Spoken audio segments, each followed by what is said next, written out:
नमस्कार.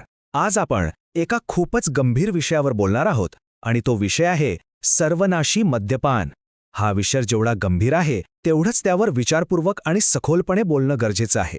आजच्या या चर्चेत आपण 6 महत्त्वाच्या मुद्द्यांवर नजर टाकणार आहोत.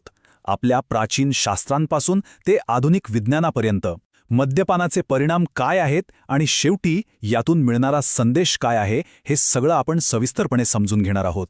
चला मग सुरुवात करूया. बघा, दारूमुळे होणारं नुकसान किंवा त्याविरुद्धचा इशारा हा काही आजचा नाहीये. याची मुळं थेट आपल्या प्राचीन शास्त्रांमध्ये, आपल्या परंपरेत सापडतात आणि हे ज्ञान खरं तर कालातीत आहे. आयुर्वेदानं याची व्याख्या इतकी सोपी आणि स्पष्ट केली आहे की जे द्रव्य बुद्धीचा नाश करतं त्याला मादक म्हणतात. म्हणजे विचार करा, दारू हे फक्त एक पेय नाही, तर जे आपल्याला माणूस बनवतं त्या बुद्धीलाच संपवणारी गोष्ट आहे. आणि मनुस्मृती तर याला काय म्हणते बघा, सुरा वय मलम अन्नानाम. म्हणजे काय? तर मद्य हे धान्याचा मळ आहे, एक टाकाऊ पदार्थ. याचा सरळ सरळ अर्थ आहे की ही एक अशुद्ध गोष्ट आहे जिचं सेवन सभ्य माणसांनी करू नये. बरं, हे झालं प्राचीन ज्ञानाचं. आता आपण येऊया आधुनिक विज्ञानाकडे. बघूया की विज्ञान काय सांगतं की दारू आपल्या शरीरावर कसा आणि किती घातक हल्ला करते.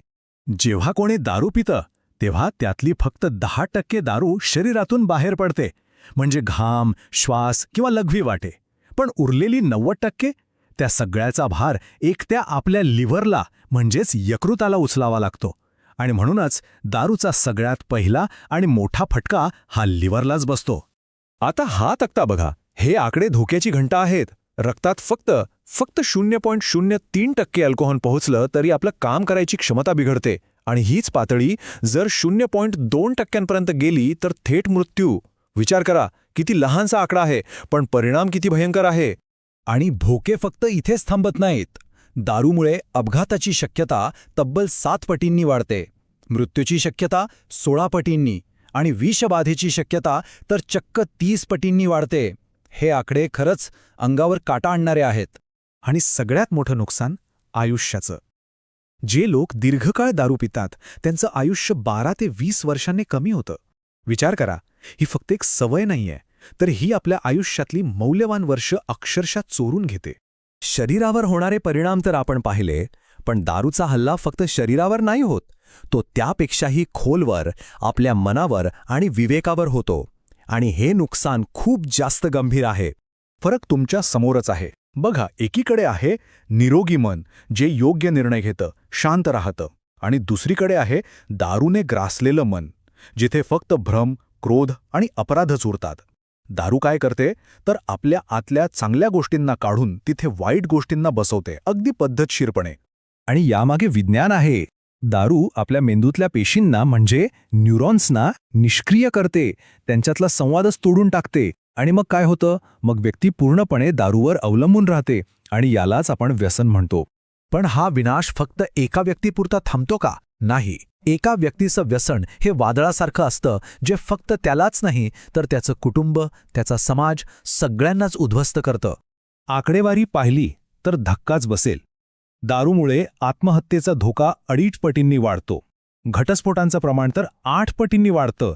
आणि या सगळ्यासोबत कौटुंबिक संपत्तीचा नाश तर होतोच. हे फक्त आकडे नाहीत, या तुटलेल्या घरांच्या, विखुरलेल्या नात्यांच्या कहाण्या आहेत. बरं, अनेकदा दारू पिण्यासाठी काही गैरसमज किंवा कारणं पुढे केली जातात. चला आधी त्या भ्रमांना दूर करूया आणि मग पाहूया की जी अवैध, स्वस्तातली दारू मिळते त्यामागचं घृणास्पद सत्य काय आहे. एक मोठा गैरसमज आहे की दारूने शरीर गरम होतं. पण खरं सांगू, ही जी ऊब वाटते ना, हा एक धोकादायक भ्रम आहे. खरं तर अल्कोहोल आपल्या पोटातून पाणी खेचतं आणि यामुळे पुढे जाऊन अल्सर किंवा रक्तस्राव होण्याचा मोठा धोका असतो. आणखी एक गैरसमज की दारू हे एक औषध आहे. पण एक गोष्ट लक्षात घ्या, औषध म्हणून वापरलं जाणारं अल्कोहोल हे खूप शुद्ध आणि निर्धोक केलेलं असतं. आपण जे पेय म्हणून पितो ते तसं नसतं. त्याला सवयीनं पिणं म्हणजे स्वतःच्या हाताने आरोग्याचा नाश करणं. आणि आत्ता बघा अवैध दारूचं सत्य. हे इतकं किळसवाणं आहे की सडलेला गूळ आणि मळी घेतली जाते, त्यात मिथाईल अल्कोहोलसारखं रासायनिक विष टाकलं जातं आणि प्रक्रिया लवकर व्हावी म्हणून काय टाकतात माहितीये? मेलेले बेडूक, झुरळं, सडलेली अंडी. विचार करा, हे पेय नाहीये, हे निव्वळ विष आहे जे लोक पितात. आता आपण येतोय या प्रवासाच्या शेवटच्या टप्प्यावर, जिथे आपण बघणार आहोत की या सर्व नाशाचा अंत कसा होतो आणि या सगळ्यातून आपण कोणता संदेश घ्यायचा आहे. जेव्हा व्यसन शेवटच्या टप्प्यात पोहोचतं तेव्हा काय होतं? शरीर थरथरायला लागतं, डोळ्यासमोर विचित्र भास होऊ लागतात आणि शेवटी वेडेपणाचा झटका येतो. या अवस्थेत शरीर आणि मन दोन्ही पूर्णपणे हरलेलं असतं आणि अनेकदा याचा शेवट आत्महत्येत होतो. हे एक वाक्य या सगळ्याचं सार सांगून जातं. जेव्हा मध्य माणसाच्या आत प्रवेश करते तेव्हा ते सर्वात आधी माणसाला बाहेर काढते. म्हणजे काय तर दारू आत जाते आणि आपल्यातला माणूस, आपली बुद्धी, आपला विवेक यालाच बाहेर फेकून देते. मग शरीर उरतं पण माणूसपणा उरत नाही. म्हणूनच अंतिम संदेश अगदी सोपा आणि स्पष्ट आहे. निवड आपल्या हातात आहे. विवेक निवडा आणि जीवन निवडा. सगळ्या प्रकारच्या नशेपासून दूर राहा आणि फक्त स्वतःलाच नाही तर आपल्या समाजालाही निरोगी बनवा. आपण आज जी काही चर्चा केली ती युगऋषी पंडित श्रीराम शर्मा आचार्यजी यांच्या सर्वनाशी मद्यपान या हिंदी पुस्तकातील विचारांवर आधारित आहे. जाता जाता एक प्रश्न. जर विवेकच आपल्याला पशूंपेक्षा वेगळं ठरवत असेल तर मग त्याच विवेकाचा नाश करणाऱ्या वस्तूचं सेवन आपण का करावं? विचार नक्की करा.